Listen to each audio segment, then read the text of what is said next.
Why? No. Huh.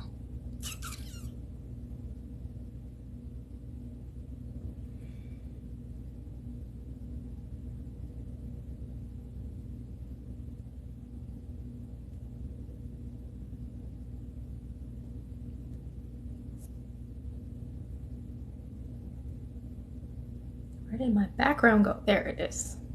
There we are. Good Lord. Good evening, everyone. Hello, hello.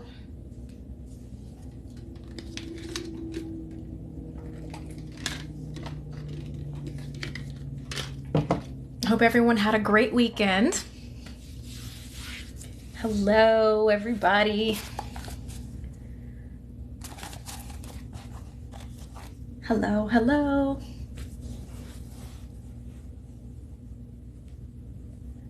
Hope you guys have had a nice chill Monday so far. Just a real quick, probably Ishmael. Can you hear me? Like, I'm assuming, I think I've got my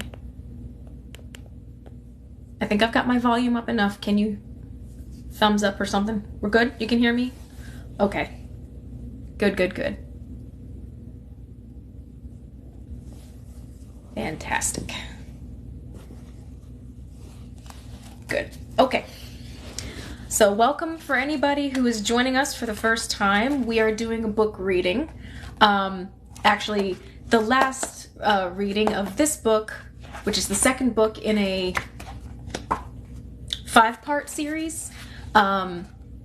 So if you missed last week's reading, or if you've missed all of them, you can hop onto my YouTube channel. The link is in my bio, and you can find all of the other pre-recorded readings of this book, the book prior, and the 3-4 other books that we've read so far for our book readings. But yeah, this one we're actually down to our, and as you can see, they're not big books. Like, this series is a really nice, easy read series. These are not big books. Like, they're really digestible sized books. So if you're not a big reader, or if you just don't have a whole lot of time, a series like this is a great one to pick up. I highly recommend it. But we have got like just a little bit left. So I really don't think this is going to take me the whole hour to read. So this is probably going to be a somewhat shorter reading for the day. But then next week we're going to pick up with the third book, Falcon Dance, which is the third. Thank you for my hat and my mustache. Thank you. Which will be the third book in this series, the Kishara series by Amelia Atwater Rhodes. The first book is Hawk Song. If you haven't heard of this book, maybe you've heard of the first one. But typically we wait till about 5 after, just so people have a chance to get logged on and settled in before we get started. Yeah. It feels like we just breeze. I mean, we did breeze through this book, but I don't know. Because the last few books that we've read have been like this thick. Like, they've been literally like 500-600 page books. So getting through little ones like this it's a breeze. It really is a breeze. But it's a great series. It's really engaging, well written. She's a great author, so I can't say enough good things about this book series and this author. So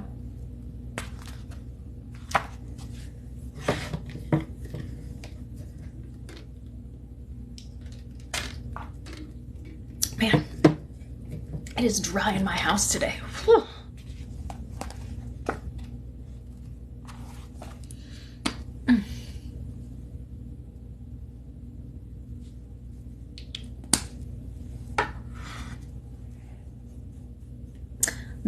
Miss Deborah, hello. What am I reading, like, after this series, you mean? Like, once we're done with this series?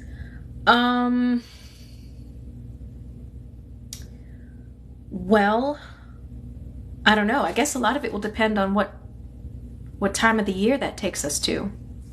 because we're gonna be well into the winter by the time we finish with this series, I'm sure. So I don't know what I'll move on to next, though. I don't know, I might pause the next book for Halloween and do like a, I don't know, for Halloween. I know that falls on a Tuesday, but I'll probably do that Monday. I've got a huge book of like ghost stories and Edgar Allan Poe and like all sorts of really, like a great compilation book of just ghost stories and spooky shit. So I'll probably end up reading that for that week's read, and then pick up wherever we are for the next book that next week. So I don't know. I guess I've got some time to figure out what I'll read next. If you guys have any suggestions, feel free to hit me up in my DMs and let me know if there's any particular series you want me to check out or any particular book you want me to read. And we'll go from there. So, all right, it's about 8:05, so we'll get started. And this will be the final read for book number 2. And for anyone who has the book, if you're reading along with us, we are chapter 14, page 106. As soon as the court realized that Danica was well enough to be social, they dragged her into the midst of their gossip, advice, and congratulations. The next several days seemed surreal, contrasted with the encounters of the ones before. Danica handled the crowds well, though I noticed her harried expression whenever she caught my eye across the room. I recognized her people's need to be reassured that she was all right.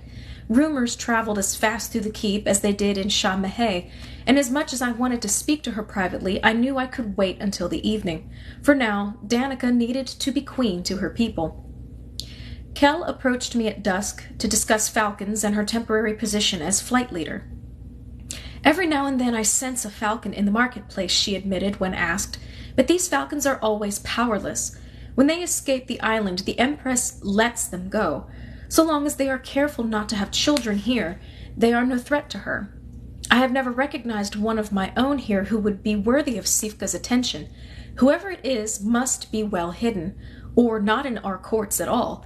If the falcons send anyone else, you may want to suggest they look among the wolves or other local groups.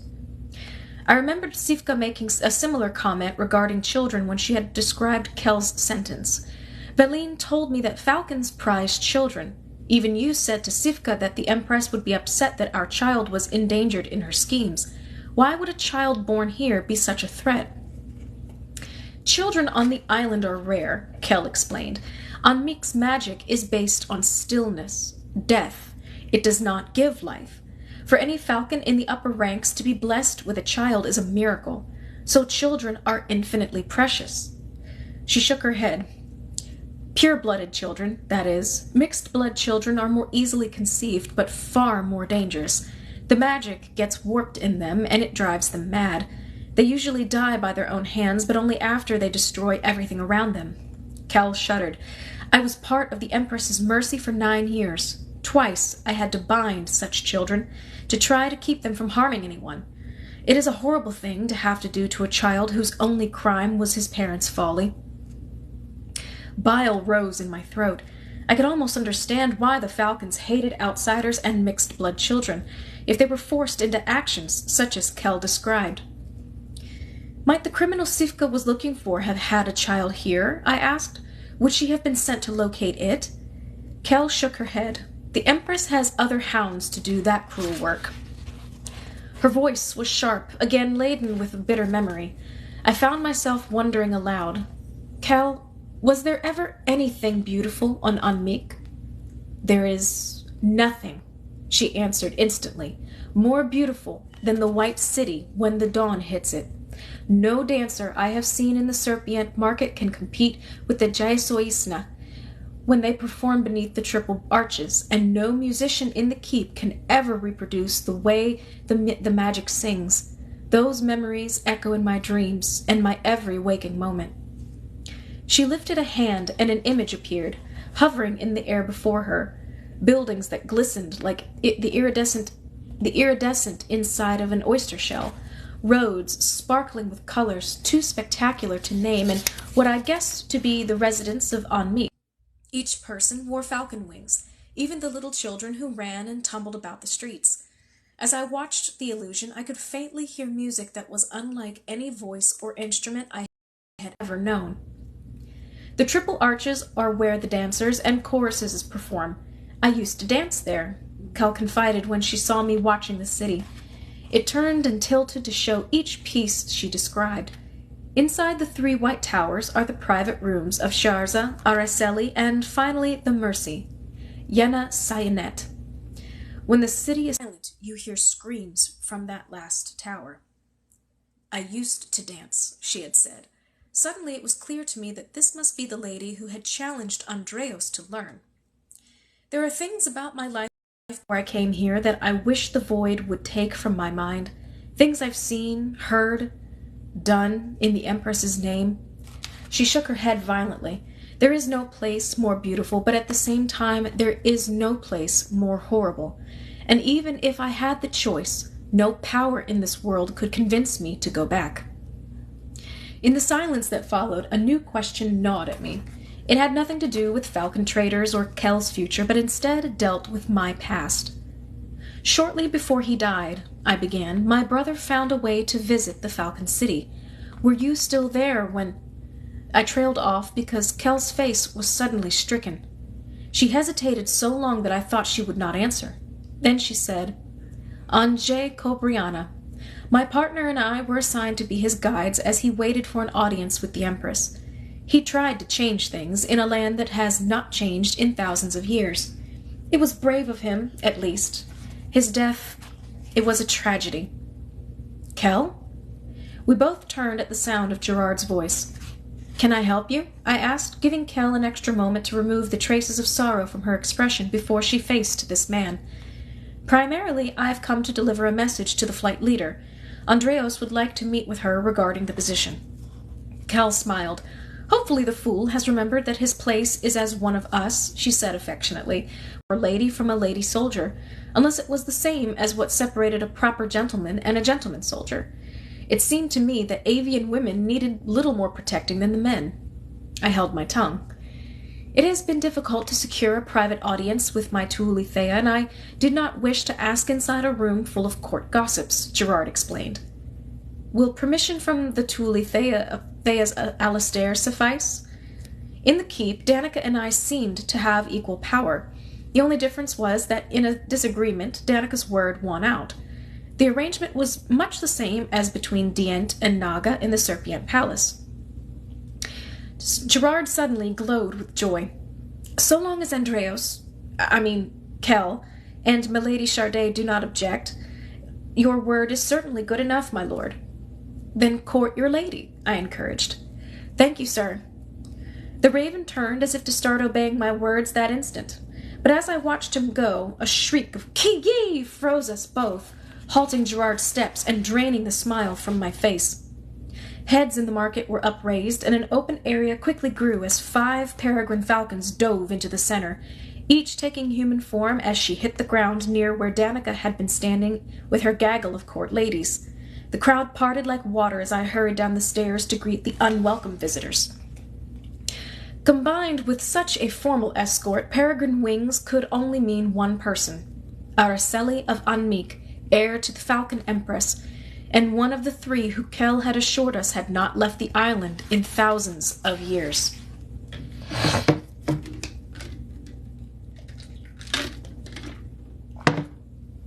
It's about to go down. Chapter 15. The heir to the Falcon's Empress was an imposing woman with silver blonde hair pulled back in a tight, waist-length braid, and eyes as clear and pale as the purest blue opal. Strands of hair in similar shades of blue had been pulled out of the top of the braid to frame her pale face. She wore the wings of her demi-form as gracefully as a cloak. Their violet-black tops contrasted with her fair skin, while their reddish undersides gave her a nefarious halo. She wore boots laced to her thighs over black suede slacks. in an ivory low-backed silk shirt with golden embroidery. More disquieting were gauntlets that looked like the golden snake skin of a Burmese python, and a simple dagger at her hip, no doubt coated with the deadliest of the falcon's poisons. Her carriage and expression warned that she needed no physical weapon, as did the 4 guards who accompanied her, all standing at strict attention. "What urgent business brings the Lady Araceli and her mercy to the Hawk's Keep?" I asked, half shocked and half angry. She met my gaze instantly. A fear of the Cobriana Garnet was not for this woman, as she stepped forward and brushed her guards aside. "Cobra, do you claim this palace as yours now?" I bristled at the words, but forced myself to remain as calm as circumstances allowed. Danica stepped forward, and though she wore a mask of avian calm, I could see the tension in her shoulders and the anger in her eyes. "I am Tuli Thea here," she answered, not quite able to conceal her fury. "Zane Cobriana is my Alastair, and I am sure you are aware of that. If you are still seeking your lost falcon, Sifka must have told you." "Sifka told me many things," Araceli interrupted, "and none of them convinced me that she tried very hard. I want my falcon returned. The Aplomado has failed in finding him, and while she faces the Empress's tender mercy, I am forced to go after the brat myself." Looking into her pale eyes, I was as lost as any sparrow whose gaze fell upon Cobra Garnet. I found myself recoiling with a hiss when Araceli had done nothing more threatening than look at me. Danica's hand touched my wrist, calming me. What would the world be like if Keisha and the other 8 serpents from the Dasi had survived as the royal falcons had? Or Queen Alasdair and her first avian kin? What magic might our people have had if we had not wasted thousands of years and countless lives in war? "It's a pity you aren't still," Araceli murmured. "You might actually remember some of Anamirak's magic if you stopped slaughtering each other for long enough. Still, I see no reason to hurry you back into war. You'll manage it on your own in time. Now, my falcon?" "We don't know who you're looking for," I answered, glad that I could be honest on that point. Unless I had spoken aloud without realizing it, the falcon heir had read my thoughts a moment ago. Lying to her seemed like a bad idea. She sighed and then glanced at her guard. "You sense him here, too?" He nodded. "Well shielded, but yes." "Higher." Araceli nodded. "Excellent." She took a breath as if to sigh, but instead let out a piercing call any avian, serpent, or landlocked creature could recognize, a hunting falcon's war cry. Only shock held me still as everyone else in the room jumped, some gasping. Danica went rigid beside me, but before we could consider protesting, Araceli issued an ultimatum. "If my falcon is not standing before me within the next 2 minutes," she declared, "I will take this keep down stone by stone and timber by timber, slaughtering those inside until I find the right one. I suggest you spread the word." "Araceli," said Danica, "you had better hope he's loyal to you," Araceli said calmly to her, eyes glittering with ice. "Otherwise, he might just leave." "Araceli," I said, "you can't intend—" "I never make a threat I don't intend to keep, Cobra. Though, honestly, I don't think it will be necessary. He will come." I caught Danica's eye, imploring her silently to get out of harm's way. We could not both leave, not with Araceli standing before us, but one could go, if only under the pretense of searching for the lost falcon. Ever so slightly, Danica shook her head. Out of the corner of my eye, I saw other, less faithful avians shifting into their second forms and either disappearing into the surrounding land or flying to higher levels to spread the word of Araceli's threat. Kel was the first one to return, her sparrow's form coming to a hasty halt as she shape-shifted at Araceli's feet. "My graceful lady, Aona la Araceli." "You are not the falcon I seek," the heir interrupted her. "You have received your sentence, and Sharza has supported it despite my protests. Now take your leave of me. Even this face is tainted by your stolen form." Kel recoiled, then collected herself and stood at attention beside me. "My graceful lady Araceli, heir to she who shines in beauty and power, Loyalty forces me to inform you that I have sworn myself to Danica Charday and her mate, and that if you attempt this fight, I will defend this keep and those within it with my life." Araceli barely raised an eyebrow. "And you will die, little girl. And will I, heir to the kingdom of moon and mountain?" The new voice behind me made the hair on the back of my neck tingle as I recognized it, but I did not turn away from Araceli. Kel tensed, and I saw Danica's face turn white. Instinctively, I stepped toward my mate as I felt her sway. Again the man spoke. "I'm here. You knew I would be. I, too, swore loyalty to the Tuli Thea. You know I did so years ago. I'm sworn to Alice Dare's heir, I'm sworn to the descendant of Keisha, and I'm sworn to their people. I never swore to you. So will you take me home to our Empress's mercy, to her torture?"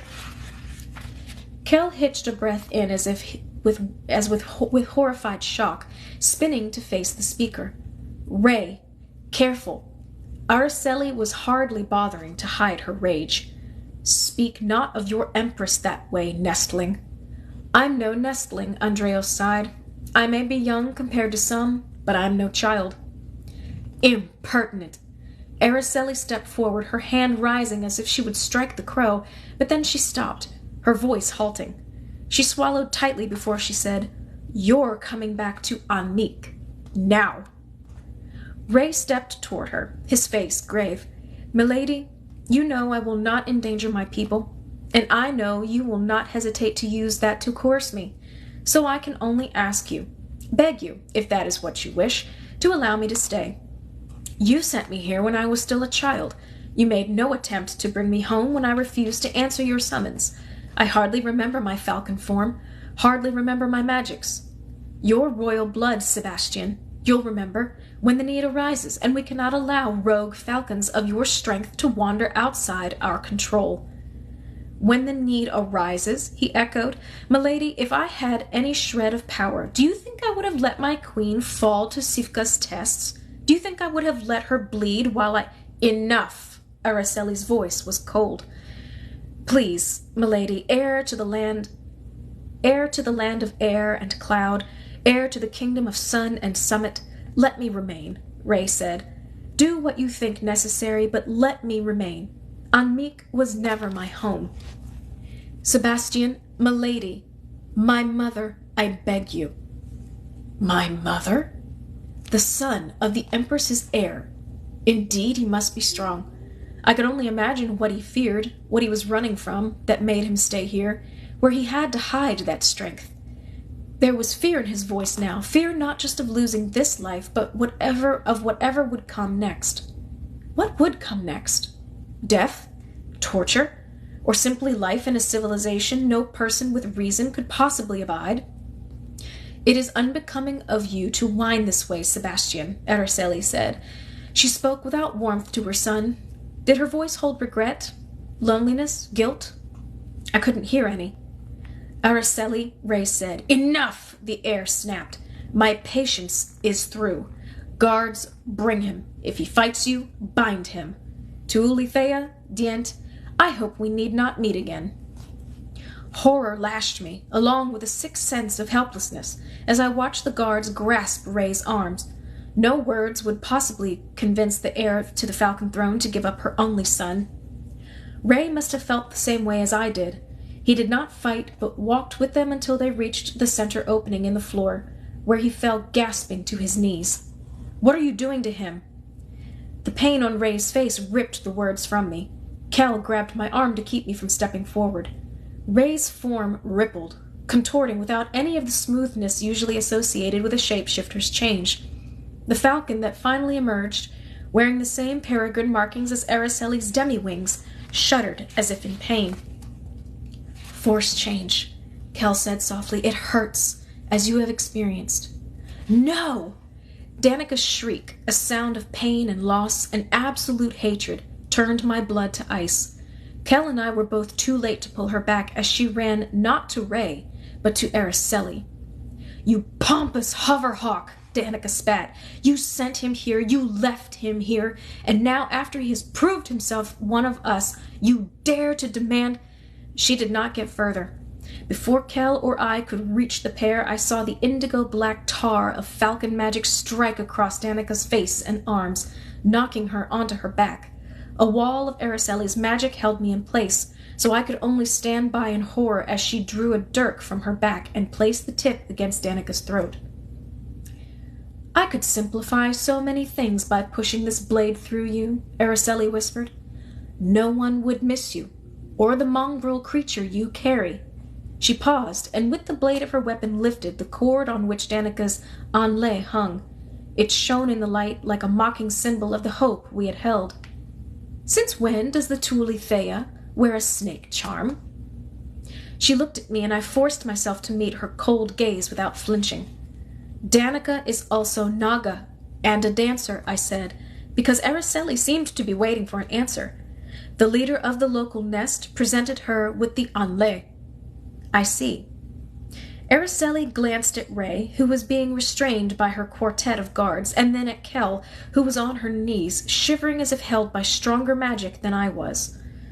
Finally, Araceli looked back at me and sheathed her blade. "I am a patient woman, Cobra." I did not dare to argue with that statement. I barely dared to breathe. "I can wait and allow you to regret not having me destroy her for you." "Sanyet La," she called to her guards, and Andreos, "we leave here now."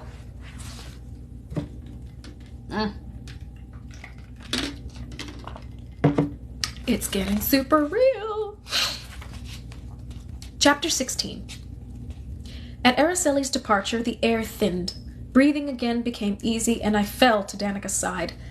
I was barely aware of the guards around us, who had come to their queen's defense and had been held just as helpless as I. Danica reached up and wiped a single bead of blood from the hollow of her throat, where the tip of Araceli's blade had rested. Her chest rose as she started to push herself up, and then she paused, dropping her head into her hands. I waited for her to look up again, my mind following a train of thought that must have been the same as hers. Araceli had called her son Sebastian, the sweet young falcon who Danica remembered with a bittersweet smile because he was her last memory of childhood. Danica had always wondered how she had survived a serpent's attack, with Ray poisoned and her unconscious. Had Sebastian tried to save Andreos from the serpent's poison by force-changing him and earned a crow's form in the process? Or had the shift been more deliberate, a young man's desperate attempt to keep from going home? Sifka had ordered him to return to Anmik on the day Ray was hurt, so no one would have thought to question his absence when the substitution was made. His recent erratic behavior had now been explained, though I wish it had not. No wonder he had wanted to leave the royal flight.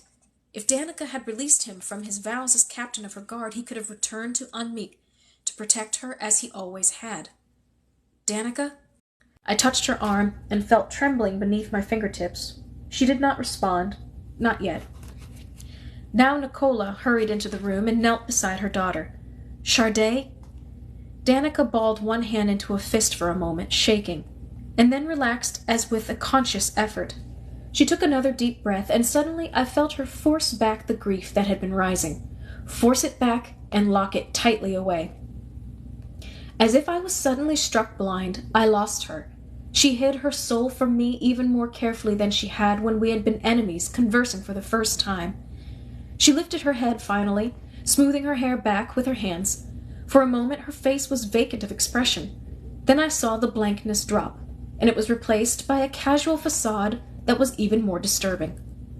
"Well," she said, without a tremble in her voice. "Danica," she shook her head, cutting me off. "There was nothing we could do." This calmness frightened me more than any blade I had ever faced. "I know." Again I implored, "Danica, are you all right?"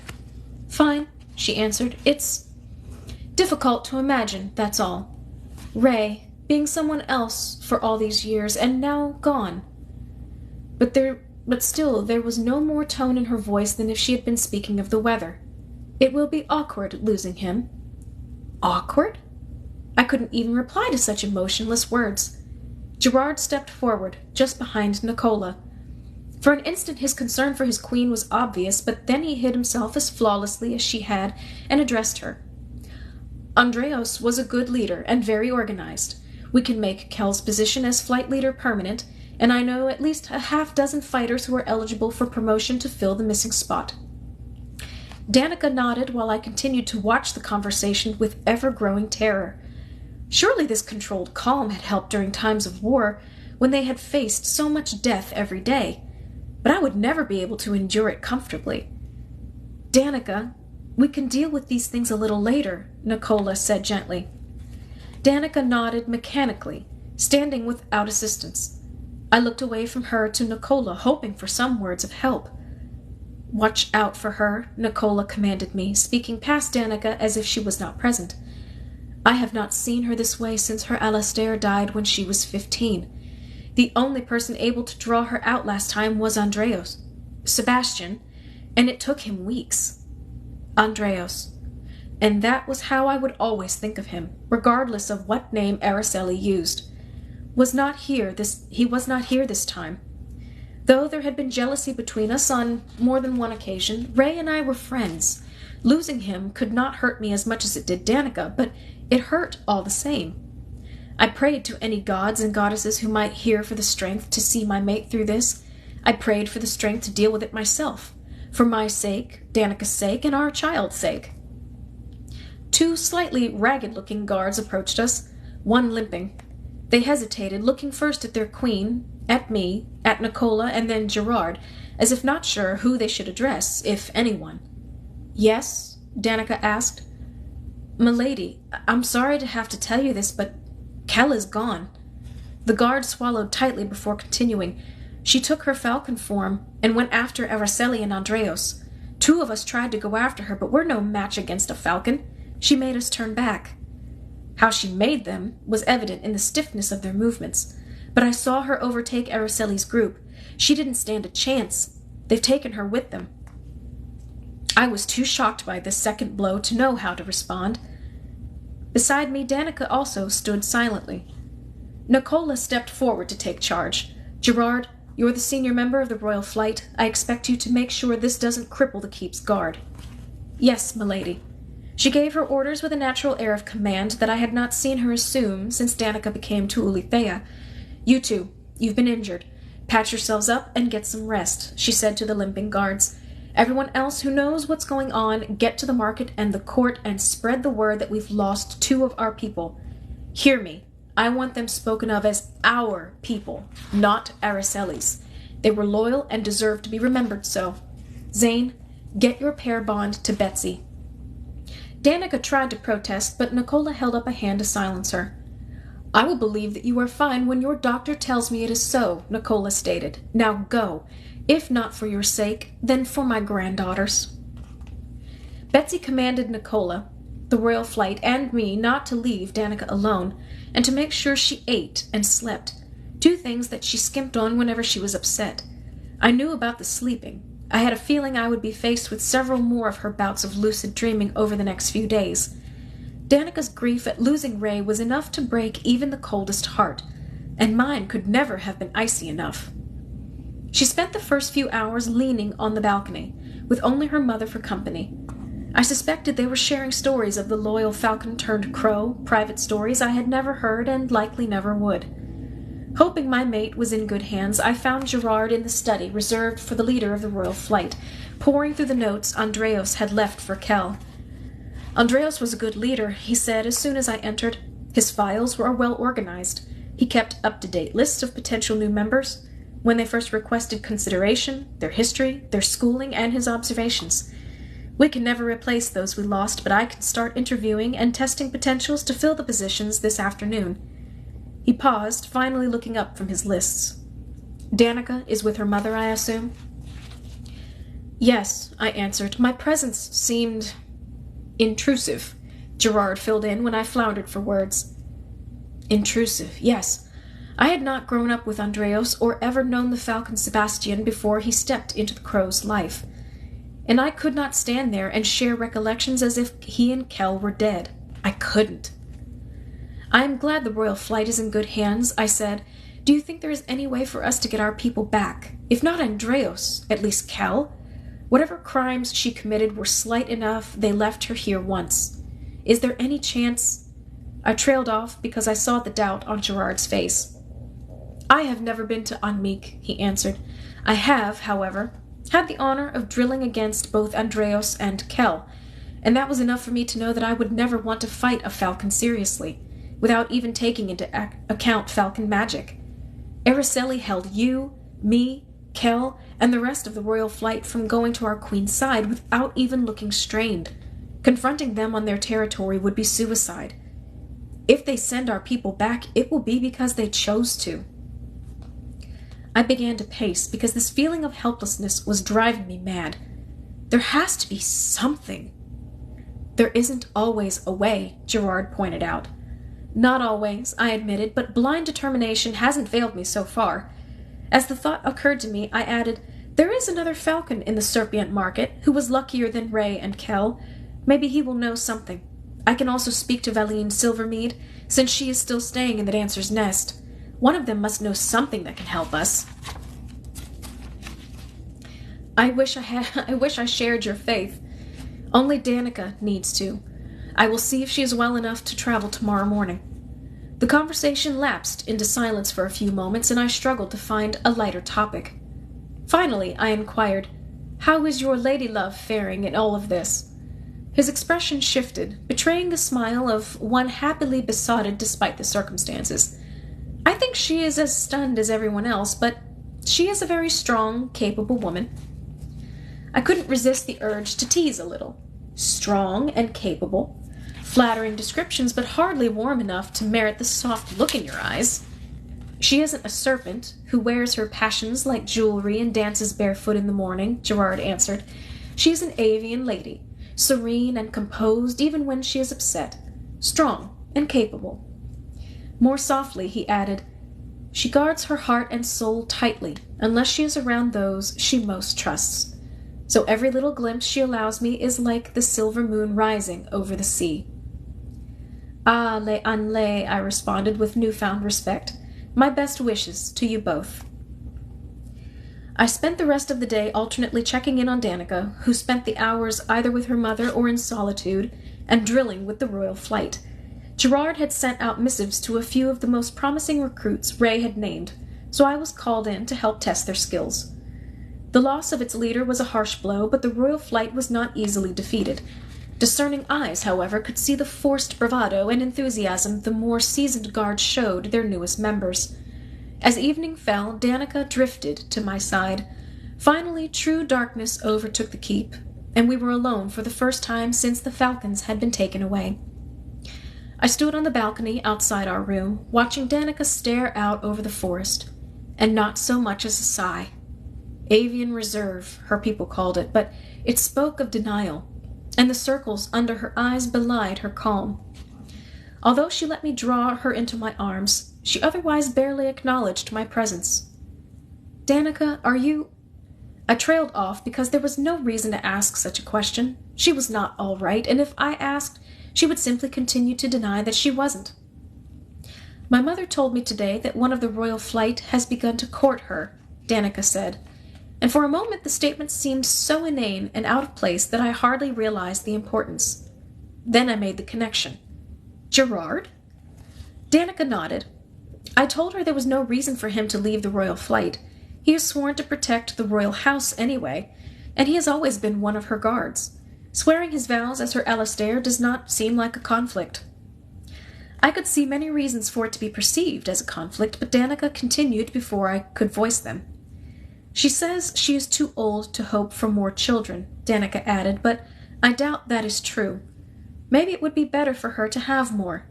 Life is safer now that we are not at war, but having only one potential heir to the throne is hazardous, and we will not have another. The words, and the offhanded way in which they were spoken, made me cold. Logically, yes, I understood the desire for multiple children in the royal house. However, any child of Nicola Chardet would be a pure-blooded hawk and, as such, as capable of usurping the throne as safeguarding it. Danica must have thought of this, but just as she remained silent about her feelings on losing Ray and Kel, she refused to speak of it. I broached the first painful topic because I had no idea yet what to do about the second. If you feel up to traveling, I think we should go back to Serpient Lands tomorrow. I haven't given up hope that we may be able to somehow bring our people home, and I'd like to ask Veline, at least, if she has any suggestions. Julie! Danica nodded mechanically. My mother and Gerard have things well under control here, if we travel to the palace. Her eyes followed a natural bird as it skimmed over the treetops in the warm night air. It dove, disappearing into the forest, and Danica said, Araceli took them so easily. You really believe that we could somehow take them back? I'm not ready to give them up as lost, I answered. I pulled her closer, and finally she leaned against me. Idiocy, she sighed as pain leaked into her voice for the first time. First, I miss Andreas, and then I feel foolish for missing someone who was never who I thought he was. And then I feel ghastly for being angry with him. When I think of all the times he protected me over the years, and what he is probably going through now. I stroked her back, and she continued, Then I think of Gerard and my mother, and I think I should be happy for them.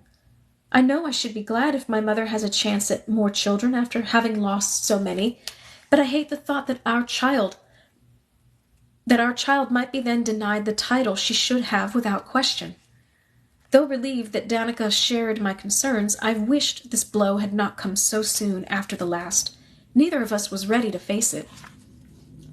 She turned to me and rested her cheek against my shoulder.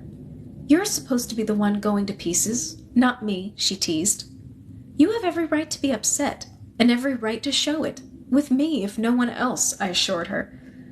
It's so hard, she whispered, adjusting to the fact that the real Ray has been dead for more than half my life.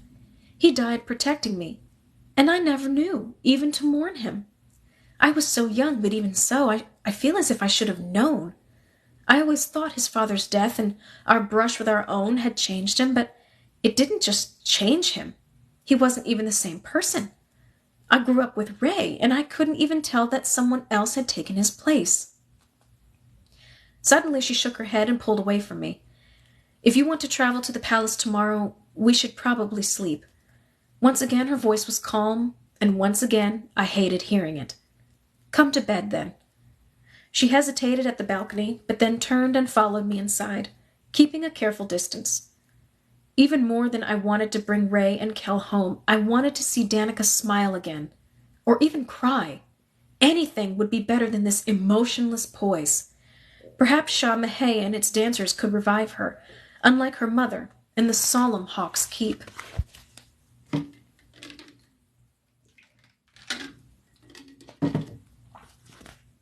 Chapter 17. My first stop, once we got to the Serpent Lands, was Shah Mahé. The dancers greeted us warmly, though we were hardly 2 steps inside the doorway when I saw the first nervous, questioning glances. We were the first to return from the keep since Araceli had come. I did not relish the news we brought with us. I need to speak to Aisha and Veline. Instantly, the two were before me. Aisha started to usher us into one of the more private rooms, but I shook my head. The more minds on this question, the better. The Falcons found their people, I said. Veline winced, and I saw Aisha pale. Who?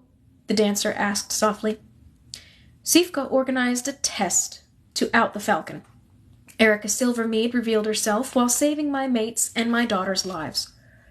Oh, gods, Veline whispered, dropping her head into her hands. Is Kel... They took Kel back? She wasn't the one they were looking for. Sifka would have left her here, but she went after them when Araceli took Andreas. Aisha let out a cry, her face going white. One of the other dancers steadied her, and I could see in his gaze the same pain. What was he accused of? Veline finally asked. It doesn't matter, Aisha replied, speaking loudly to the whole gathered group. He was one of ours, a dancer in this nest. I won't see him slandered even by the Falcon Empress. Instantly she turned to me, demanding, How do we get him back? He is Araceli's son, Sebastian, I explained, her only heir. If there is a way, there is a way, she interrupted before I could express my doubt. Falcon or not, her heir or not, he's one of ours. Vraosha Mehe, the Cobriana learned years ago that you don't hold a dancer against the ruling of the nest. the Schmanmik might as well learn the same. Her determination was infectious. I saw the heat returning finally to Danica's eyes. Hope. False hope or true, it was something. At least we would all do what we could. There is a falcon in the market, I said. The baker, Seth. As he's the only local falcon I know of, he seems a good person to ask for information. He hasn't been in the market since Sifka was here, one of the dancers told me. I can check his house, though. Please. The dancer disappeared out the door, but all those remaining kept their attention raptly on me. Valine, you're our resident expert, I continued. Any suggestions? Looking the most doubtful, Valine replied. When I visited, I heard nothing of Araceli's having a son. Children on Unmeek are so precious, there must have been a reason for her to let him go the first time. Considering how reluctantly changes are made by the royal house, and how much effort was put into bringing him home quickly, there must also have been a reason they wanted him now. I don't know how any of us could discover those reasons, though. Any thoughts on Kel? I asked, though I knew it must be a painful subject for her. I assume you know more about her history than I do. Valine shook her head. I doubt that. She told me once that knowing the reason for her exile was dangerous. What do we hope to accomplish here? The voice rang out from a python in the back of the room. We've all heard stories about Unmeek. We all know the myths. We all know, or more rightly, don't know, how powerful the falcons are. It's sickening that they can just say someone is a criminal and take that person away. But it's not as if they've picked up a serpent. They took falcons. Two people who, as loyal and wonderful as everyone keeps saying they were, and I'm not forgetting that Erica or Kel or whoever she was, hated serpents vehemently when I first met her, lied to everyone around them about who they are. People call them brave. But does a brave man hide who he is behind a disguise? Everyone gets venerated once they are gone, but all I know about these two is that they are cowards and liars who, a year ago, would have killed me without hesitation. Why should we risk angering the Falcon Empress for people who were never ours? I'm sorry. I thought we had accomplished something these last months. Danica's voice was level as a blade. I thought maybe we were past feathers and scales. We are not talking about two falcons. We're talking about two people. We're talking about Kel, a young woman who abandoned everything she knew to save someone she loved from torture and execution. A young woman who entered our world, hidden, yes, because she had to be, in a desperate attempt to have the kind of life we all take for granted. A young woman who used to dance in her homeland, and who teasingly challenged the man she fancied to learn. A young woman who again lost everything, this time because she saved the life of her queen, and couldn't stand to see Andreos taken away without fighting for him. And we are talking about Andreos. Danica choked up for a moment, but before the serpent she was challenging could speak, she took a deep breath and cut him off. The falcon who became Andreos was 12 when he first saved my life. You call him a liar, and you call him a coward, but you are oceans away from the truth. I'm sorry, the serpent whispered, his quiet words silencing her more quickly than any angry protest could have. Maybe I'm wrong. I didn't know them, but I still don't think we can save them. If they were serpents, Danica asked, would you be so willing to give up? Silence, broken by the return of the dancer who had gone to look for the falcon merchant. His house has been cleared out, he announced, oblivious to the tension that was in the room when he entered. It looks like he ran as soon as Sifka found out who he was. Belatedly, he looked around. Is there a problem? The serpent who had challenged us shook his head. Just me being me. To Danica, he explained, I shouldn't have spoken as I did, but I think I'm not the only one who still holds a little natural distrust of an avian soldier. Add to that, learning they were falcons to begin with. He shrugged. My nest leader, my Dient, and my Naga all speak for Kel and Andreos. That's enough. It's not as if I know anything helpful to you anyway. It's none of my business. Once again, Aisha took charge, though this time she did so in a decidedly cooled atmosphere. The Dancers' Guilds are as old as Maeve's Coven. Any obscure information we have about falcons and falcon laws would be in the text downstairs. Even if we can't find a way to bring our dancers home, we may find something helpful for the future. As nice as that sounded, it was less helpful than one would imagine.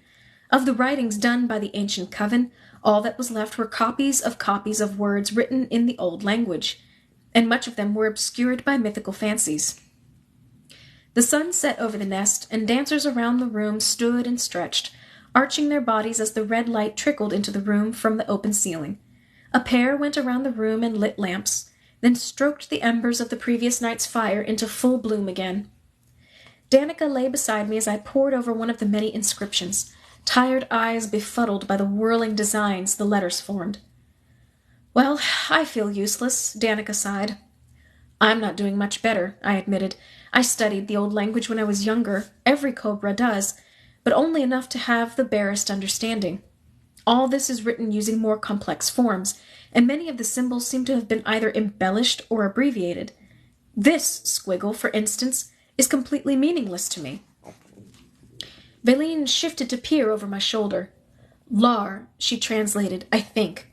"Shemayan Nelar," or, wait, I see it. Someone copied the breaks wrong. "Shemayan Nelar." Danica rolled onto her back, running her hands through her hair as she yawned. "Valine, I'm suddenly even more impressed with you than I ever was." The raven smiled at the compliment. On Anmique, it's traditional to fill the space around letters with further designs that complement the lines of the writing.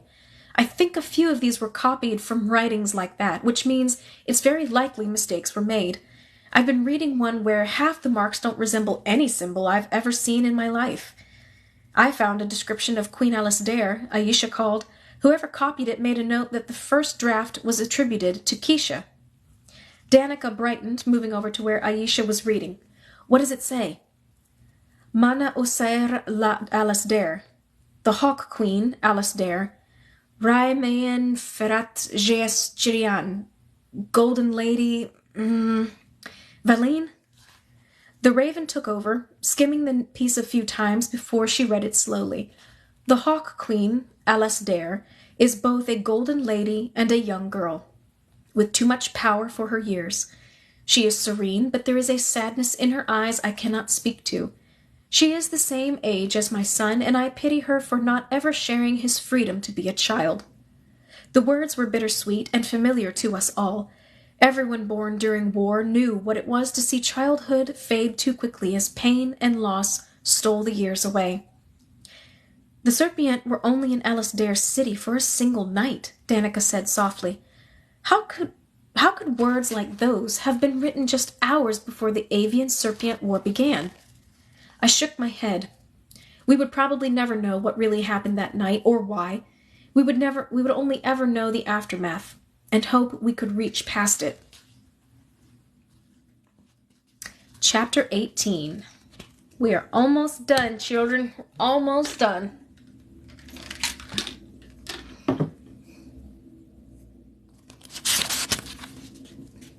"Zane!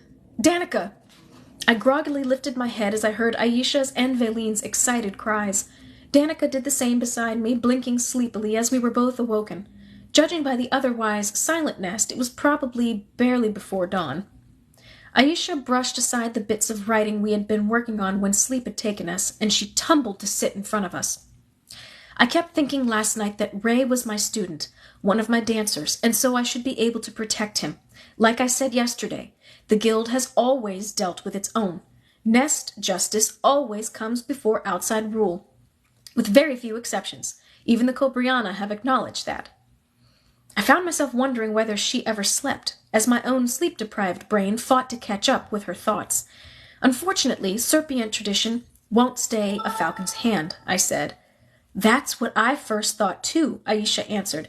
"Valine thinks otherwise." The raven's voice was excited despite her obvious fatigue. The Dancers Guild originated with the Neserarish, a powerful group from the time of Maeve's coven. From what I can tell, they're the modern equivalent among Anamirak's followers of the Falcon's Mercy. I didn't think much of it until Aisha found this. Valine began to read the flowing, slippery words of the old language excitedly. "Maeve henna odasi mana, lapthena oliptera Alasdair." Danica and I both blinked at the incomprehensible language. Valine translated swiftly. "Maeve stands as leader to our 13, and we as guides and guardians to the village. We speak our rituals to the realm of the divine, but it is the Rush who hold the records and speak law and justice to the land. Each, the closest translation I can think of is nest, is a realm unto itself, and its rule over its own kind is undisputed even by our voice. I stared at the page, desperately wondering if what I thought was true.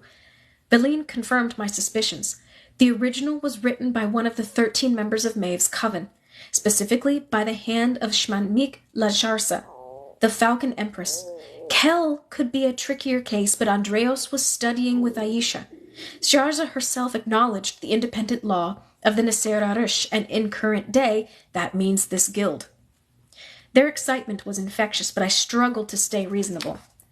These words were written thousands of years ago.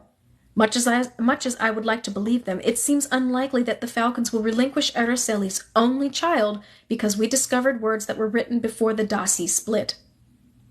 Beline listened to my doubts, but spoke calmly once I was done. There is a line in the old myths about how Anmik turns all vows true, all lies apparent, and the written word as blood in stone. It would seem reasonable that some of that would carry over into their magic. I would have mentioned it earlier, but I never imagined we would find proof of any vow we could possibly hold the Falcons to. Still, I found it hard to believe that these powerful creatures could be so easily manipulated by ancient texts. You sound more certain than I would be, if I had only that one line of myth to go on. I tried to make my voice gentle, because I did not want to destroy what was so far our only hope, but I also could not let them charge into a plan with no basis in fact. I've seen for myself how a falcon treats promises as irrevocably binding, whether she wishes to or not. Beline took a breath and continued. Erica was 13 and Kel 16 when Kel first came to us. The night Erica's brother died, Kel held the girl and told her, "The sun will rise tomorrow, and life will go on. It will still hurt. You will still miss him, but eventually things will get better." Erica asked her, "You promise?" Beline shook her head. Kel just turned away, and I was furious. She told me later that she couldn't make that promise because we were in the middle of a war. We could all be killed, and even if we weren't, she wasn't sure things would get better. I told her Erica needed hope. I asked her, "Would it have killed you to make that promise?" She looked away from me and said, "Maybe." The raven's lip began to quiver. Aisha went to her and held her hand as she drew several deep breaths. Aisha spoke while Beline composed herself. If it's true that Anmik's magic forbids even that kind of white lie, then maybe it really would hold Sjarza to these laws. No matter how long ago she wrote them, she signed her name and made them her vow. Something else occurred to me as Aisha spoke. When you gave the Anlay to Danica, you said the charms used to be worn by the Nasser Arush. You thought there was a time when even enemies at war wouldn't harm someone who wore one. Aisha nodded, and I turned to Danica. None of us could have stopped Araceli from threatening you at the keep, but after she saw the pendant, she backed off. Danica nodded. It seemed like a miracle at the time, but maybe... If our charm could stay a falcon's hand, then the word of the descendants of the Nasser Arush could be enough to bring one of our own back home. It's still a long shot, Aisha said, though her voice was light with excitement. It would require the royal house first listening to our petition, and then acknowledging Ray as one of ours, which I imagine they'll be reluctant to do if it means they will lose him. But it seems the best chance we have. Beline had recovered enough to add, I can speak for us as a dancer and a raven, so they can't deny Ray's place in the nest because of his feathers. As for Kel, again she hesitated. You said Sivka would have pardoned her? She was willing to leave her here with us, Danica replied. She believes exile in our lands would be as great a punishment as any the Empress could level. Beline nodded. I understand Kel was once a favorite of the Empress. If Sjarza was willing to release her once, perhaps she will allow Sivka's sentence to stand. The hope still hung on magics we did not understand, but it was better than none at all, and every moment made it seemed more possible. Beline, are you willing to do this? I asked. Though Beline had not spoken of any danger posed to the messenger, I did not count on benevolence from any creature who would carry away our loyal guards and hold a blade to my queen's throat. I am the only dancer you have who is capable of flying to Unmeek, she pointed out. Further, no one in this nest is as fluent in their language or as versed in their etiquette of falcon society. I have to do this, for Ray and for Kel. Very well, then. When do you wish to leave? As soon as possible. It will take me a few days to get there, and I do not know how long I will need to wait before I am allowed an audience. I have one question before you go. Danica's eyes were focused on the paper the dancers had found. Veline, would you read this line again? Lafthana o ilifthera alastair, the raven answered. That's the line about guides and guardians? Danica asked. Aisha finally made the connection Danica had as her fingers hovered over the letters. Yes, this word is Alastair. And this? Now Danica pointed to a series of symbols at the bottom of the page. Valine answered, Ale Anle. It is a blessing and means, more or less, by the will of fate. Anle is hardly legible anymore on the ancient coins, but it is the snake charm on your pendant, from the nest. Among the Serpient, it is used at the bottom of many documents as a mark of promise, truth. As you can see, it's also nearly identical to the seal of Alasdair, which has always been used on binding works among the Avians. Her joking tone poorly masked a certain resentment as she warned, though be careful not to point it out to the Tuli Thea. The last one exiled me from the courts for daring to point out the similarity. Danica smiled slightly, lifting her gaze from the page. I will be sure to not let her know. Is it a coincidence? She asked. Valine shrugged. Your mother wanted it to be. I prefer to think that our records are wrong, that before the wars, perhaps Keisha's and Alastair's people lived together peacefully. Something went horribly wrong somewhere, but before that there must have been a time when the Serpient and Avians were close enough for words and ideas like Anle and Alastair to become shared. Our history books say that the word Alastair is a variation of Alasdair, as she was the first true protector of her people. Perhaps it was the other way around, and she was named Protector from this word, Danica theorized. The glow was back in her face, and she was not hiding her excitement. Abruptly, she turned and kissed me. Zane, if this is true. She trailed off, her golden eyes so wide and bright that I drew her closer to me. Can you imagine what kind of world it might have been? I tried to picture a time when Avians and Serpient lived side by side, not as they did in this wary peace we held, in which intrepid scholars and merchants sometimes dared to visit the other side, but coexisting in one land where they weren't afraid of each other. I wondered if recreating that world was possible. It seemed like such an incredible idea, but I couldn't help entertaining it. We were worried that our child would need to be either Avian or Serpient, because the two lands she would rule would be separated that way. What if we could let her be both, and give her a world that is blended, just as surely as her blood will be? Aisha asked, just build somewhere that isn't keep or palace, but both? Why not? Danica asked. Aisha, your nest has serpents, falcons, ravens, and hawks sharing it now.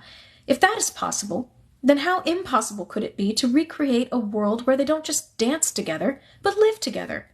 We're stymied now because people are afraid to immerse themselves in another world, leaving the keep for the Serpent market or the other way around, but a third court wouldn't be specifically one or the other.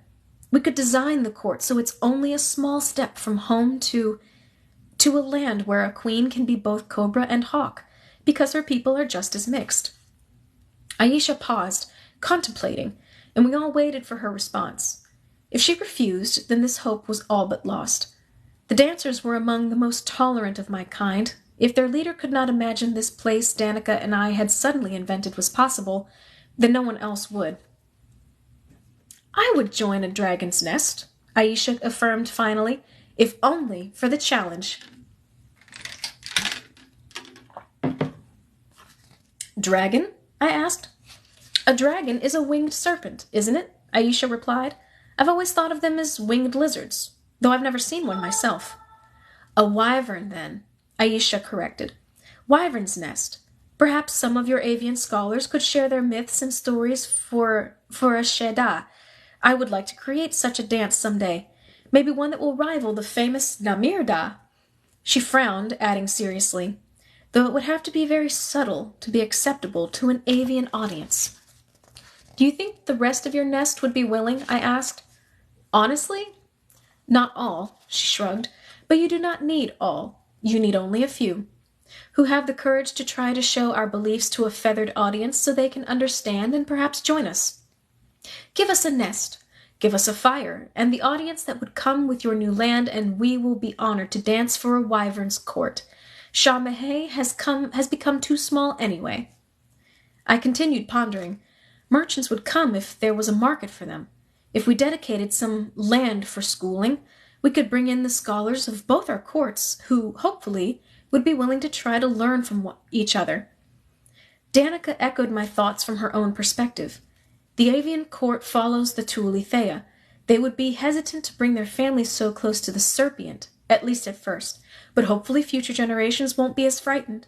And if we let it be known that we will raise our child there, I think that plenty of avian scholars would be willing to go, if only in hopes of protecting the queen's heir.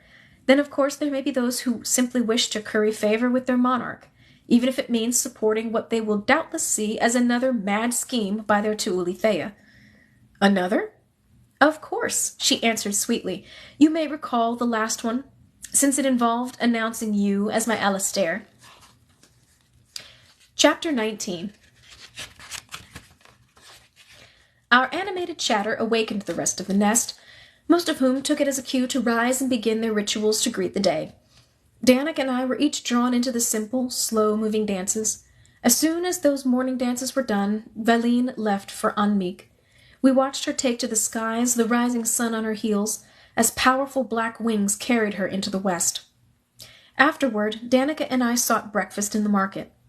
It was a slightly more peaceful place to pause and contemplate the ideas the night had brought us. It seems like such an incredible plan. I find myself wondering if it is even possible, and struggling to conceive of how to begin such a project, said Danica. Testing the sounds for not the first time, she sighed. Wyvern's Court. We'll need to speak to Irene and your mother, I asserted. If either one of them rejects this idea, there is no way we will succeed. Any potential heirs to either throne, hawk or cobra, must be raised in the same mixed-blood land, or people will feel as they can still choose to be a part. Danica nodded, so I continued.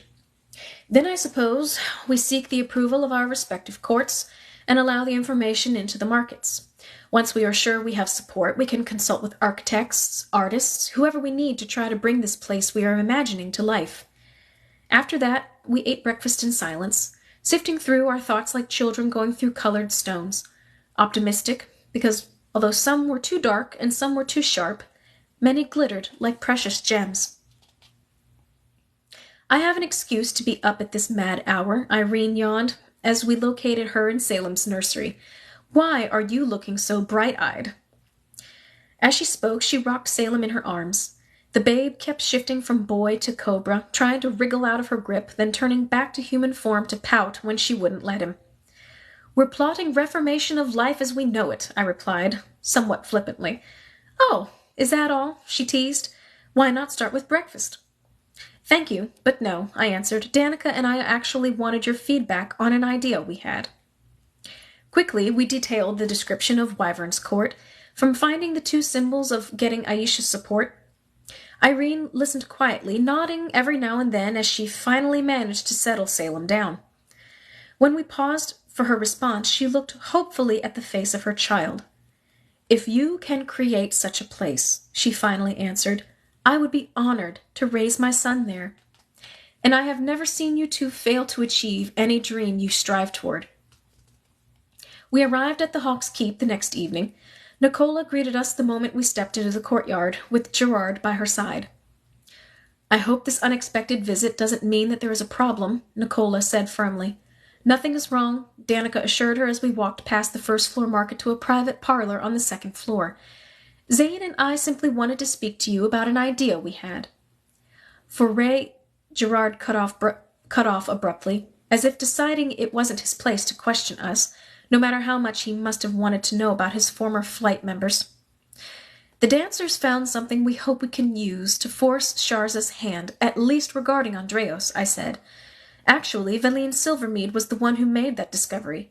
She has gone to Anmeek to petition the Falcon Empress for his return. Thank you, sir. After Danica shut the door, I broached the reason for our visit. While we were looking for something to use against the Falcons, we found something else, something that might be even more pertinent to our current situation. Danica and I went on to explain her discoveries in the texts and Veline's theories regarding a possible history together. Then we described our new dream. When we were done, Nicola drew a deep breath and said, "It seems I do owe Veline an apology. She has obviously done much for these lands in the time since she has left my court, though I am not sure whether or not I agree with it all." Nicola sighed. "Your dreams are vast, Danica, but they include as many obstacles as rewards." She went on to list all the problems with the Wyvern's Court. People from both groups will be hesitant to bring their children to a place such as Wyvern's Court. You may create one generation, but for such a place to prosper, you need families. And I can think of many reasons any avian mother would pale at the thought of her daughter being surrounded by dancers, and... She cut off, then continued. "And serpient pastimes our people long ago deemed inappropriate for young children. Zane, I believe your people have an equally unflattering view of how we raise our children." She shot at me. "Beyond the question of how to bring up children, you face the problem of now needing to juggle 3 lands, trying to shift power from the old 2 to the new 1 without forcing the destruction of the originals, which I assume is not your intent, as it would ruin the homes and livelihoods of many who live and work in those places. Finally, you are still faced with the problem of whether or your child will, in the future, have an avian pair bond or a serpient mate." "We are hoping," I interrupted, trying to stop her tirade, "that by the time our child chooses her mate, whether he is scaled or feathered, it will not matter." Nicola frowned, but before she could object, Danica spoke. "And she will choose her own partner. I chose my Alastair, as you have now too, Mother. If the next queen is raised as a member of both societies, to be Tuolithea and Dient both, then any man who wishes to court her will need to accept and love both sides of her, especially if he wishes to rule beside her." Nicola countered, "You will still have trouble with families. I am certain you have realized that if all the Charday and Cobriana children are raised well in the new land, it will encourage other parents to trust your Wyvern's Court. If any royal parent refuses, it will cause doubt among your people. I assume that is why you were speaking to me. You wish to know what I would choose, should I be lucky enough to bear another child." The answer... She paused, contemplative. "I may never have that joy," she finally said. "That means that you, Danica, are the only child I need to protect at this moment. I have seen you flourish these last several months despite my objections and my hesitation. Should I have another child, I will raise her to be loyal to her Tuolithea and her Tuolithea's heir. If that means raising her in a land where serpents and avians dwell side by side, then I imagine I will do what I must to support your efforts.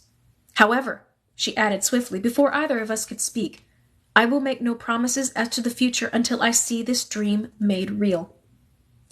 "It is too late to gather our people this evening, and we are anxious to return to Serpent Lands at first light," Danica said. "If you would speak to the court for us, showing your support, it would mean so much." Nicola nodded. "I will present your Wyvern's Court with all my blessings. Fly with grace."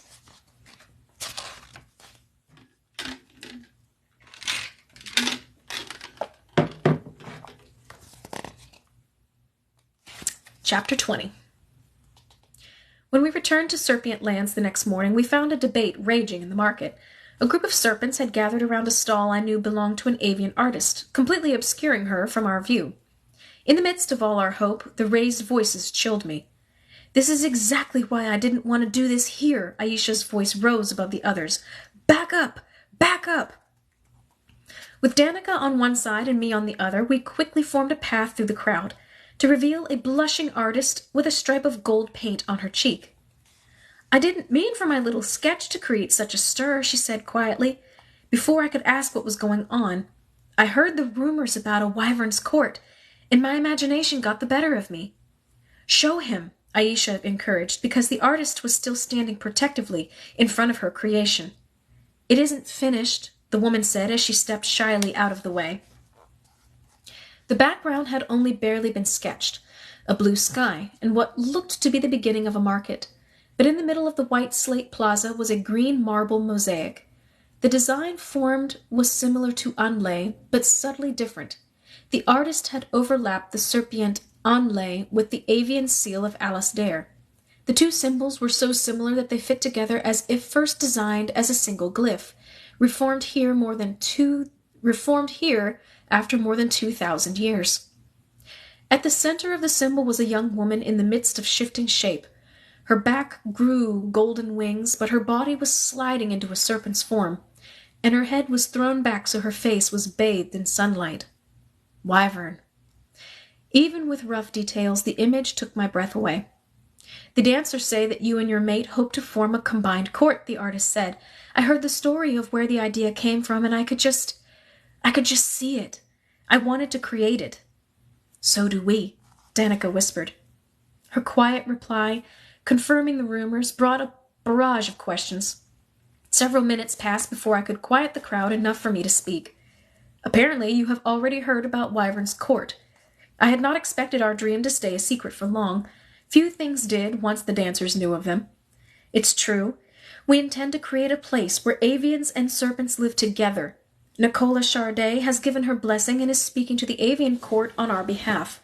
Irene Cobriana has also agreed, as has the leader of Shah Mahé. I hope you will too. Again, the simple words brought a storm of replies, so much that eventually Aisha invited us, along with the avian artist, back to the nest, where we could think without being questioned. Before we had reached Shah Mahé, however, we were approached by a young raven I knew as Tadeo. My Tuulithea, Dient. I heard Aisha speaking to my father. He's a weaver? He offered hopefully. I know your father, I answered, which made the raven blush like an adolescent corn snake. He was one of the first avian merchants in our market. Danica paused and then exclaimed, Of course, Tadeo! The last I heard, you were in the midst of another apprenticeship. The raven ducked his head for a moment. Yes, milady, I've had some false starts. That was an understatement. From what I'd been told in the past 3 years, Tadeo had shifted his apprenticeship from the study of music to philosophy to history to architecture and now to art. Tadeo continued without encouragement. The artist I've been working with most recently, before my father called me home, lives beside a small lake, about a half a day's flight from here. There's an area nearby where the land sinks, forming a valley with hills on 3 sides and a cliff on the 4th. I know where you're talking about, I answered. The valley was a beautiful area, with granite too close to the surface to allow for the deep-rooted trees of the surrounding forest, and wildflowers everywhere. I was thinking of it, especially when I saw that painting. It's about the same distance from the keep and this market, just a little farther east. It's on the edge of the land claimed by a pack of wolf shapeshifters, but they don't hunt in that area, and according to my teacher, they have started to express interest in trading with us since the war ended. He looked at us hopefully. Why don't you come inside with us? Danica suggested. You can tell us more. I looked at Aisha, expecting her to protest our inviting more avians from the keep to her nest, but she just nodded. This seems as good a place as any to confer. Plenty of room to work, and rooms downstairs for anyone who is traveling and does not feel like sleeping in the main room like a dancer. In that case, I suggested, we should see about bringing in other artists and architects who are interested in helping. So dry. Oh my God. And inviting some others from the keep. I know the area Tadeo is describing.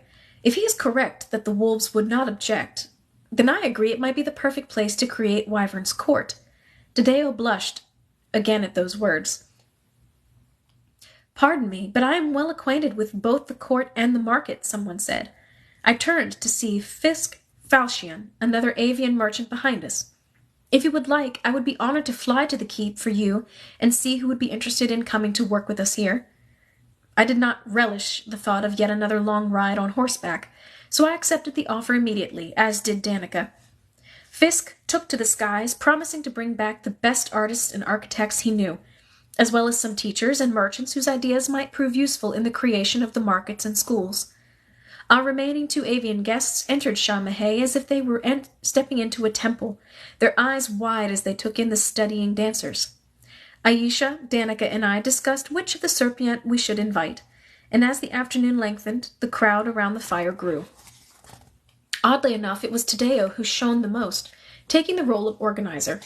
By the time Fisk returned with a group of avians, Tadeo had already set people into groups, each working on a different part of the new land. The merchants were put together to discuss how the market would be designed. Avian and Serpient scholars sat down together warily, but with some encouragement they began to debate how best to combine their skills.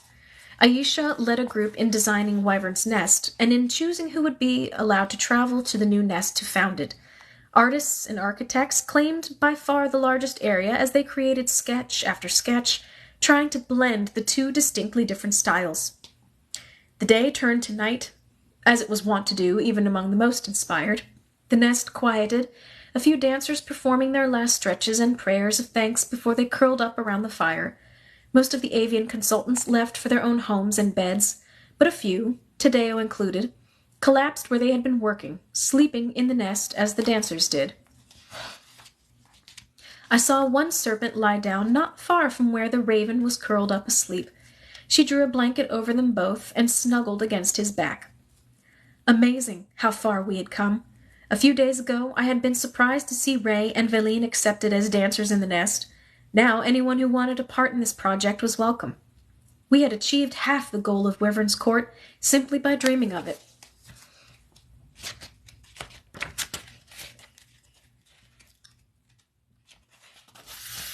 Final chapter, I believe. Chapter 21. Over the course of the next fortnight, the dream flourished.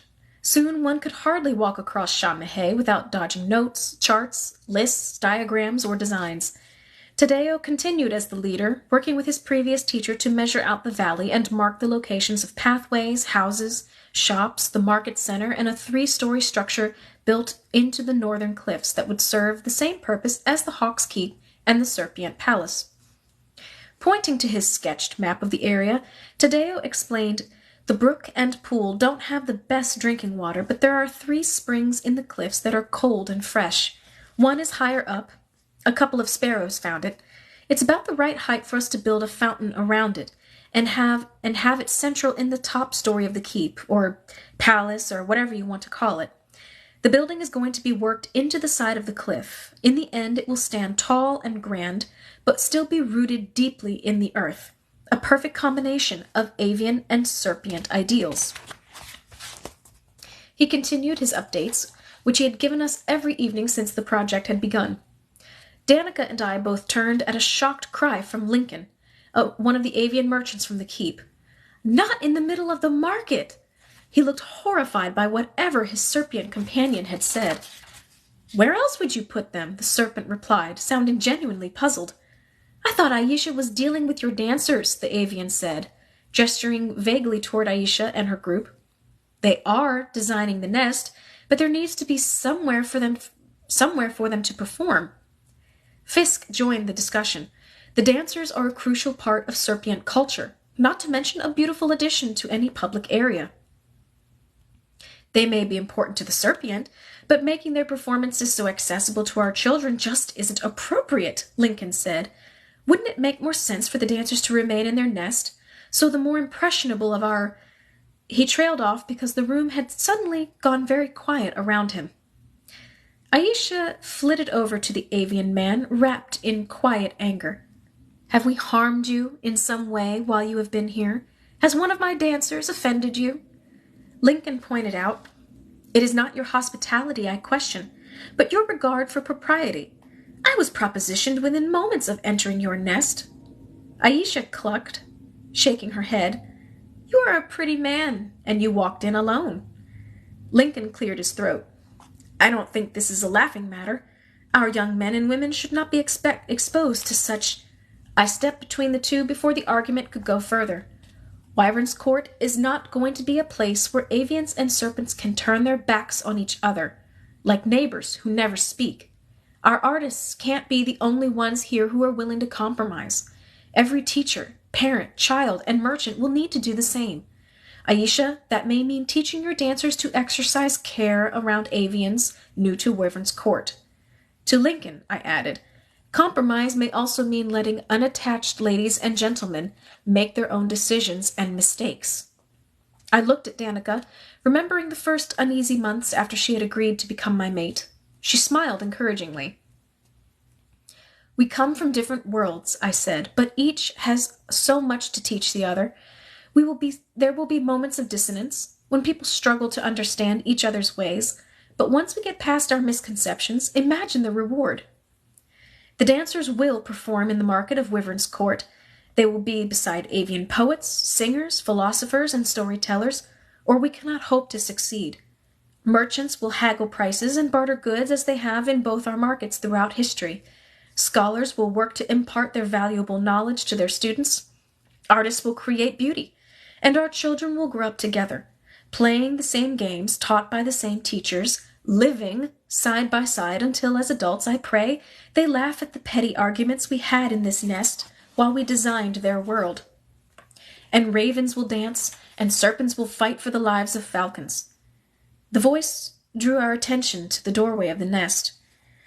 Veline swayed by the door, her face pale and shining with sweat. Veline, are you all right?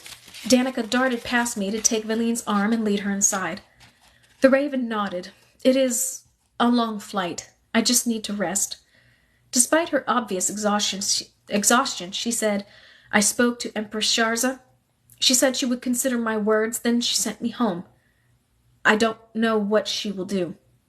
Thank you. I heard you speaking when I came in, she said, lifting her head enough to look at me. She gestured to those surrounding us. Is this a dream? This is real, I assured her. She smiled, but her eyes were heavy-lidded. I thought I might have fallen asleep already. That might be a good idea, Aisha said. You are shaking with exhaustion. Let me help you downstairs so you can rest. You have done much for us. Danica, Aisha, and I helped the exhausted raven downstairs and saw her tucked securely into bed. As we turned to leave, a serpent approached. Her expression held a bit of nervousness, as did her voice. Zane, Danica, do you have a moment? I'd like to show you something. Aisha returned to the main nest as we followed the new serpent to one of the other rooms downstairs.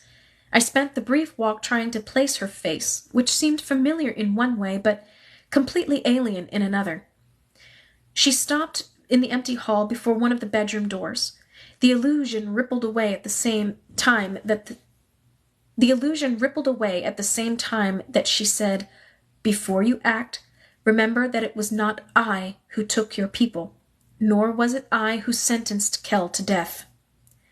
Danica and I both recoiled from Sivka as she shed the magic that had hidden her. The falcon held out her hands, palms up in a timeless gesture of harmlessness, one that was an utter lie, and said before either of us could speak, Your raven speaks the old language almost like a falcon, and she is as quick to twist ancient laws to her advantage as Empress Sharza herself. And what of her request? Sivka's dark words about Kel made Danica's voice soft. Danica's hand again found mine, seeking support. Though Sebastian was well hidden, Kel does not have the power to veil herself from royal blood, Sivka explained. I did everything I could to avoid bringing either of them home, and believe me, the Empress was not pleased with my failure. You did not seem so anxious to help us while you were here, Danica pointed out. I have no desire to help you or them, Sivka answered. But a crow has no right to the royal house, and despite his birth, Sebastian is far too tainted by his life here to be called anything else. And despite Sharza's blind affection for the girl who was once hers, Kel will cause nothing but problems among our people. I would have gladly abandoned them both here, but Araceli was not anxious to give up her kin. So what now? I demanded. You would not be here if you... Araceli ordered Kel executed, Sivka interrupted. I convinced her that there were better ways to deal with the girl that would not murder her. Eventually, she concurred with my sentence. And Sebastian? Sebastian is dead, she said. Danica's hand gripped mine more tightly until Sivka added, "In his mother's eyes, anyway. I give your Andreos to you, provided you assure me you will keep him." Give? Danica's eyes widened. It was lucky that Veline spoke to me first, and I decided to take her to the Empress. Sharza honors such ancient laws, but Araceli might have been inclined to make your raven disappear. Fortunately for you, the heir still must answer to the Empress, no matter how disinclined she was to give up her only son. Sivka nodded at the room behind her. Your people are there, somewhat worse for wear, and officially barred from our lands. Should they return, the raven dancer included, they will be executed on sight. Thank you. Danica managed to reply. The falcon tossed her head. Don't thank me. They both paid the price for their crimes, though considering what I see here, they may soon regret your efforts to regain them. Snakes and birds, she spat. It was never meant to be. Somehow, I don't find your opinion important, Danica replied. Now, step aside so I can see my people. As I watched, Sivka's form again shifted to that of a familiar-seeming dancer. I had no doubt that she would walk out the nest as easily unnoticed as she had come in. Danica rushed past me to the room where Ray and Kel were supposed to be. Kel was kneeling as we entered, bending over Ray's still form. She looked up as we came closer, and I winced at what I saw. Her violet eyes were dull with fatigue. Only a hint of triumph in her gaze kept me from hating myself for not fighting more to keep her. The left side of her jaw was the sickly green-yellow color of that of a bruise, that a bruise turns before it heals. Strands of hair had fallen out of her ponytail and hung around her face. She was wearing a falcon shirt, which left her arms and most of her back bare, and the skin it revealed had livid welts, bruises, and deep cuts that had yet to fully close. Her shoulders glistened with what looked like faint silver lines drawn across her skin to form symbols that were both familiar and strange. Ray was resting in Kel's arms, unconscious but breathing. His face was shadowed by his nearly black hair, but like Kel's, the skin I could see was bruised, cut, or shimmering with what I suspected was some strange falcon magic. You're truly with us? Danica whispered. Sivka said. I barely believed her. Danica fell to her knees beside the pair, reaching forward and then pulling her hands back as if afraid she would hurt them. You need a doctor. Kel shook her head sharply. I'll heal. Some of these will scar, but they're meant to. No doctor will keep my skin from being marked when Araceli went out of her way to make it so. Ray will be fine too. He passed out barely after we touched the ground here. Please, let him sleep. Kel lifted Ray, gently laying him on the bed before she begged of us. Please, water? Of course, Danica answered, standing quickly. I'll bring it. Ray can rest here, and you are welcome to use one of the other rooms. Do you want anything to eat, or should we let you sleep? The falcon hesitated. Food. I don't think I've eaten in a very long time. Thank you, milady. Danica, my true queen. Oop, I lied. One chapter left. One chapter left.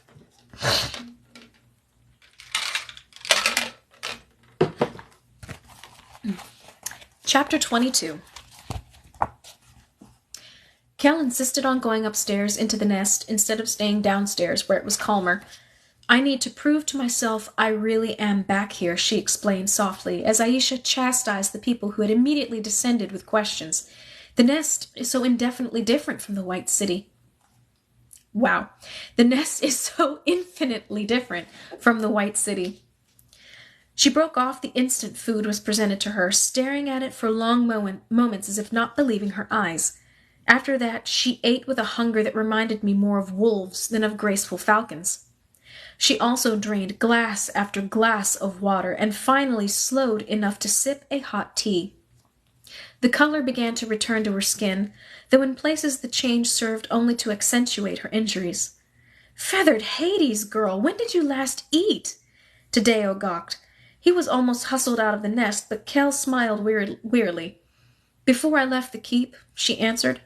Her voice was as dry as dust, and she took another sip of her tea, which was flavored generously with honey and sage. It's been weeks, I protested. She was obviously thinner, but not so much. Kel managed an expression too tired to be patronizing, then answered simply, When I was 4 years old, I stood in the unmeek courtyard for a fortnight, not moving, drinking, or eating, just focusing on my magic. The test is one all falcon children take, to see whether they have the power to be... Oh, but don't you dare. But you don't care. It doesn't matter now. That world is gone to me, and good riddance. With these last words, she emptied her tea and sat back in her chair, closing her eyes. How good it is to be here, she sighed. A small sound brought our attention to where a much bedraggled Andreas stood in the doorway. He was gripping the edge of the frame, but his eyes took in everything around him, as if he was starved for the warmth and companionship of the nest, as Kel was for food. I offered him my hand, too grateful to have him back to speak. Ray looked at it for a moment as if not understanding, then gripped it as if he would lose the earth if he let it go. Leaning on me, he made it with near grace to the fireside. As Kel had, Ray put away more food than I had ever seen him eat in one sitting, and he drained water glasses as fast as they were set before him. Every now and then he would stop, his eyes lifting and lingering on something with disbelief, sometimes Danica, sometimes me, and quite often Kel. Only after the food was gone did he ask Kel, You came after me? She nodded. I'm sorry, he whispered. Don't be. Her voice was also soft, but it held no uncertainty. You are needed here. My mother was not happy to part with me. No, Kel answered, she wasn't. For a while there was no conversation, as no one wanted to be the first to question the falcons about what had happened, and everyone wrestled with curiosity. Finally, Danica raised her voice in one word to Andreas. How? I knew she wasn't only asking how he had gotten out. Ray started at the beginning, the part Danica was most curious about. We were together in the keep's library when you heard that Andreas was gone. Remember, I tried to stop you from going after him, he answered, voice pained. I followed you to keep you safe, but I was too slow. One of the serpients struck you across the head. Another bit your Andreas. I fought them off, but you were unconscious and Andreas was poisoned. I tried to force change him, but we already knew the result. It was too late, or I wasn't strong enough. I had just enough energy to bring you home, and then I collapsed. I had taken too much of the poison from Ray, trying to save him. It nearly killed me. It was days before I was fully awake, and then I was locked in Andreas's form for days before I regained my strength. He took a deep sip of his water, looking at Kel to continue for him. He had already disobeyed a direct order to return, insisting instead that he wanted to swear his loyalty to a different queen. For most falcons, that would have been enough to merit death. No one would dare execute Araceli's only child, even for treason. But then he stole a crow's form, she explained. It is one thing for a guard to acquire another form in the service of her empress, as sometimes happens, but quite another to sully the royal house. It took them years to come searching for him because it took Araceli that long to convince the empress that he should still be considered a falcon, and not put to death as a mongrel. I knew I could not go home, Ray continued, and I was terrified that you would force me away if I told you what had happened. Finally he raised his eyes to Danica, his expression pleading. I swore my life and my loyalty to you, to protect you no matter the cost, no matter the situation. I stayed as Andreas first because I was frightened not to be him, but later because he gave me an identity. I could not save him, but he could save me. Danica brushed her fingertips across his cheek. You are Ray. To me, you will always be Ray. She shook her head. I understand, and I forgive you. Thank you, Danny. Danica smiled at the nickname, but then the expression faded as I asked, What now? Defiantly, Kel asserted, They hold no claim to either of us now. Our magic is bound. Our falcon forms are bound. I have my sparrow, and Ray has his crow, and we have the forms you see now, but that is all. Just mortals now, Ray whispered. He watched Kel as he explained. The Empress had her mercy take from Kel which she had learned that threatened the island. Kel briefly touched a mark on her left wrist, which I had not noticed since she had returned to her true form. I did not recognize the symbol. The mercy works in pairs. If one strays, her partner reprimands her. The Empress broke the bond, and she took the memories. She paused, then finished, to protect Anmeek and to protect... I don't know. She dropped her head, leaning it on her hands for a moment. I don't know. Just mortals now. Ray stood and wrapped his arms around her. Thank the sky, just mortals now. Kel laughed a little, but it was a bitter laughter. I suspected the memories behind it would only give me reason to shudder in the dark as I imagined what these two loyal souls had endured, together. A finer mortal I've never known, she replied. She turned to Danica and asked with a rhetorical detached air, I suppose my stint as leader of the royal flight was very short-lived? Ray shook his head. Take the position. Either way, I won't have it long, Kel replied. I'd like to ask Milady's permission to court an Alistair. Danica raised one brow, and I could not help smiling at Ray's shocked expression. That's not exactly the way it's usually done, Danica answered, though her tone was light enough to say she would not deny the request. Commonly, I believe an Alistair courts a lady, but I'm tired of waiting for him to pick up on my hints, Kel said. Ray still looked a little scandalized. Of course, Kel, Danica answered, squeezing my hand, though the royal flight will miss you and your Alistair. Kel immediately turned to Ray, teasing. I believe I can only have a falcon for my Alistair, and since you're the only falcon present... No, Ray interrupted, shaking his head. This isn't right, at all. An Alistair is sworn to defend his pair bond, to protect her with his life.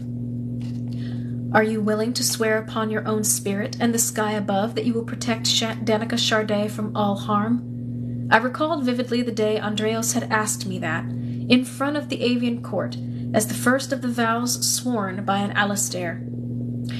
Without hesitation, I answered that question again in my mind. I swear it. I wondered now only why Ray would not, when it was obvious that these two souls were perfect for each other.